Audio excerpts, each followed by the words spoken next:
नमस्कार, संवाद पर आपका स्वागत है। मैं हूं चेतना शर्मा आपके साथ। तो महेंद्रजीत सिंह मालवीय ने वागड़ अंचल की राजनीति को एक बार फिर से निर्णायक मोड़ पर खड़ा कर दिया है।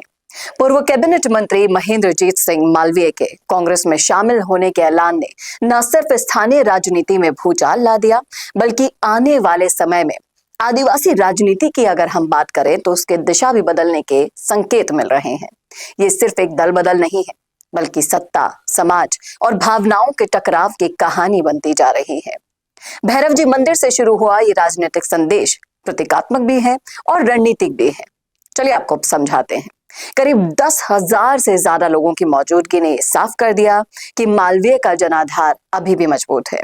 आदिवासी समाज का खुलकर समर्थन में आना यह दर्शाता है कि एसीबी छापों को समाज बदले की कार्यवाही के तौर पर देख रहा है, और यही वजह है कि जांच एजेंसियों के दस्तक की खबर भर से ही क्षेत्र में आक्रोश और भावुकता दोनों देखने को मिली। अब मालवीय ने जो बयान दिया वो आप सुनिए। 4 गाड़ी आती है और घर की तलाशी लेती है। क्या था भाई घर में बताओ? कल पेट्रोल पंप की तलाशी लेती है। बच्चा गिट्टी का धंधा करता है, उसकी तलाशी ले रहे हैं और जेल भेजने की बात कर रहे हैं।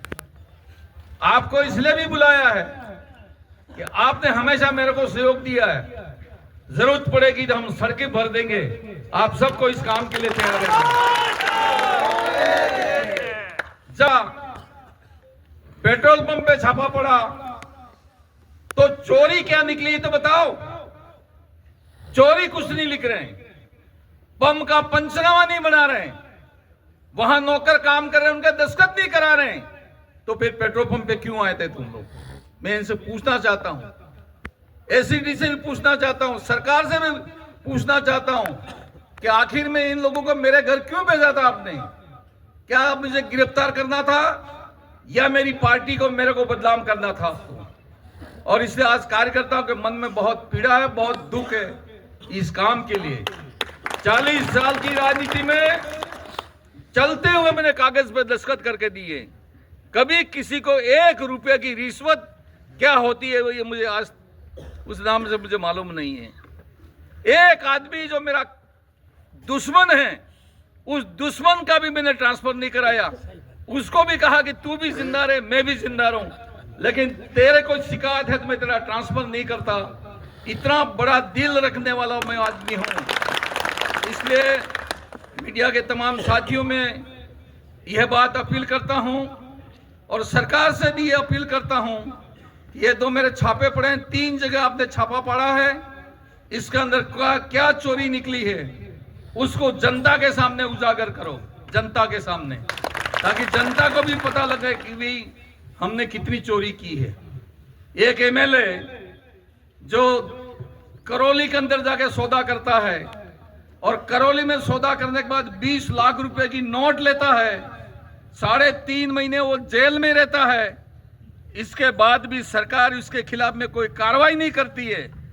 और एक छोटा सा मैंने मेरे घर पे छापा पड़ जाता है। क्या सरकार तुम सही हो या सरकार का तुम्हारा जो जिसको तुमने संरक्षण दे रखा है एमएलए का, वो तुम्हारा सही है? बताने की कृपा करें। ये बात मैं इस अवसर के ऊपर कह सकता हूं। तो उनका कहना है कि मैं डरने वालों में से नहीं हूं। केवल व्यक्तिगत प्रतिक्रिया नहीं, बल्कि भाजपा सरकार पर एक सीधा राजनीतिक आरोप है। उन्होंने मुख्यमंत्री और प्रदेश अध्यक्ष को लेकर जिस तरह सार्वजनिक मंच से नाराजगी जाहिर की, उससे ये तो स्पष्ट है कि उनके और बीजेपी के बीच की दूरी अब स्थायी हो चुकी है।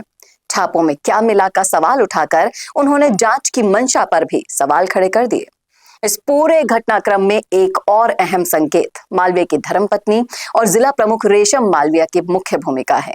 उनका ये कहना है कि पहले मैं जेल जाने को तैयार हूं।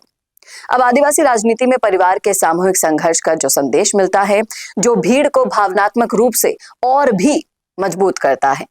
हजारों समर्थकों और क्षेत्रीय जनप्रतिनिधियों की मौजूदगी ने इस कार्यक्रम को शक्ति प्रदर्शन में बदल दिया।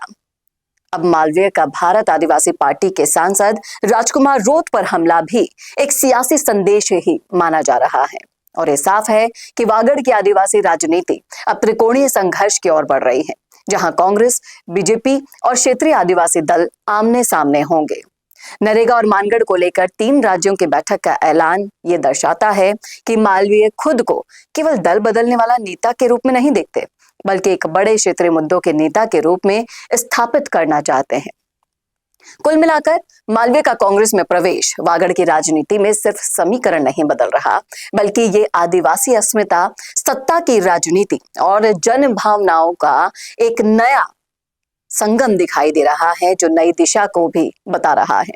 आने वाले चुनावों में देखना दिलचस्प होगा कि ये सियासी भूचाल किसे सत्ता की ऊंचाई तक ले जाता है और किसे हाशिए पर रखता है। बताइएगा जरूर कमेंट करके कमेंट बॉक्स में। कैसा लगा वीडियो बताना ना भूलेगा और ऐसे वीडियोस के लिए देखते रहिए संवाद भारत का, भारत के लिए। नमस्कार। भारत का सबसे तेजी से बढ़ता हुआ डिजिटल न्यूज चैनल, जिसका परिवार 4,17,000 लोगों से भी ज्यादा बढ़ रहा है, वो संवाद न्यूज चाहता है हर जिले और हर राज्य में मीडिया पार्टनर्स। तो अगर आप बनना चाहते हैं संवाद न्यूज के पार्टनर्स, तो कांटेक्ट करें नीचे दिए गए नंबर्स पर। इसके अलावा अगर आप वीडियो एडिटर बनना चाहते हैं या फिर न्यूज इंडस्ट्री में बतौर इंटर्न सब सीखना चाहते हैं, तो संवाद न्यूज के जयपुर हेड ऑफिस में काम करने के लिए संपर्क करें स्क्रीन पर दिए गए नंबर पर।